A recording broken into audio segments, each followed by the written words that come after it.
বিসমিল্লাহির রহমানির রহিম।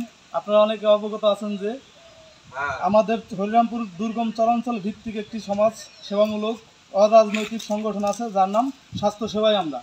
স্বাস্থ্যসেবায় আমরা সংগঠনের পক্ষ থেকে আজিমনগর সুতালুরি ইউনিয়নের কয়েকটি দরিদ্র পরিবারের মধ্যে ইফতার সামগ্রী উপহার দেওয়ার উদ্যোগ গ্রহণ করা হয় প্রথম রমজানে। আলহামদুলিল্লাহ, দেশ এবং প্রবাসে অবস্থানরত অনেক ভাই আমাদের এই উদ্যোগে সাধুবাদ জানায় এবং আর্থিক সহযোগিতা করেছে। সিয়াম সাধনায় আত্মসংযমী হই, মানবতার হাত বাড়াই এবং অসহায় মানুষের পাশে দাঁড়াই, এই স্লোগানকে সামনে রেখে মানিকগঞ্জের হরিরামপুর উপজেলার দুর্গম চরাঞ্চলে পবিত্র মাহে রমজান উপলক্ষে অসহায়, গরিব ও কর্মহীন পরিবারের মাঝে ইফতার সামগ্রী বিতরণ করেছে স্বাস্থ্যসেবায় আমরায়। উপজেলার দুর্গম চরাঞ্চলের আজিমনগর, লেসরাগঞ্জ ও সুতালুরি ইউনিয়নের দুস্থ ও অসহায় 40টি পরিবারের মাঝে এই ইফতার সামগ্রী বিতরণ করা হয়। এই ইফতার সামগ্রীর মধ্যে রয়েছে ছোলা, চিনি, খেজুর, মুড়ি এবং ট্যাং। পবিত্র মাহে রমজানে চরাঞ্চলের দ্রব্যমূল্যের লাগামহীন ঊর্ধ্বগতির কারণে নিম্ন আয়ের মানুষের অধিকাংশই ইফতারের সামগ্রী কেনার সমর্থন হয় না। মানবিক দৃষ্টিকোণ থেকে সংগঠনটির পক্ষ থেকে প্রথম ধাপে 40টি পরিবারের মাঝে এই ইফতার সামগ্রী বিতরণ করা হয়।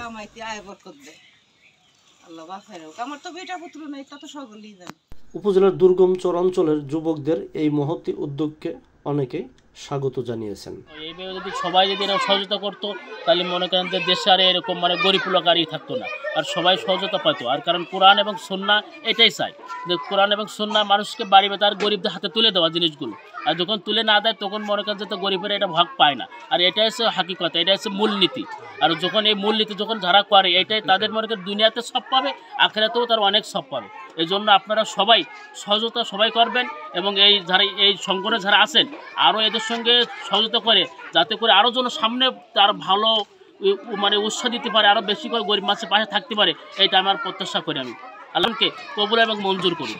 আল্লাহ পাক রব্বুল আলামিন এই সংগঠনকে আরও কবুল আর মঞ্জুর করুন, আরও যেন উঁচু মাকামে তুলে দেয় আরও। আর আল্লাহ তাআলা যেন এই ওসিলাই করে তাদেরকে দুনিয়া এবং আখিরাতে যারা এই কাজে যারা জড়িত আছে তাদেরকে আল্লাহ পাক রব্বুল আলামিন দুনিয়া এবং আখিরাতের জন্য আরও উন্নত করুক এবং কল্যাণ কামিয়াব করুক। আল্লাহ পাক রব্বুল আলামিন সবাইকে তৌফিক দান করুক।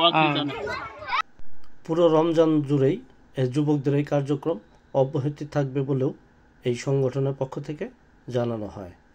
তবে মাহে রমজান উপলক্ষে এমন কাজ চরাঞ্চলবাসী বেশ খুশি হয়েছেন এবং তারা উৎসাহ প্রকাশ করেছেন এবং এর ধারাবাহিকতা যেন বজায় থাকে সেজন্য চরাঞ্চলের একাধিক বাসিন্দারা এভাবেই তারা ব্যক্ত করেন এবং প্রবাসী যারা রয়েছেন তারাও এই কাজকে উৎসাহ যোগাতে বিভিন্নভাবে সহযোগিতা করছেন বলেও সংগঠনের সূত্রে জানা গেছে।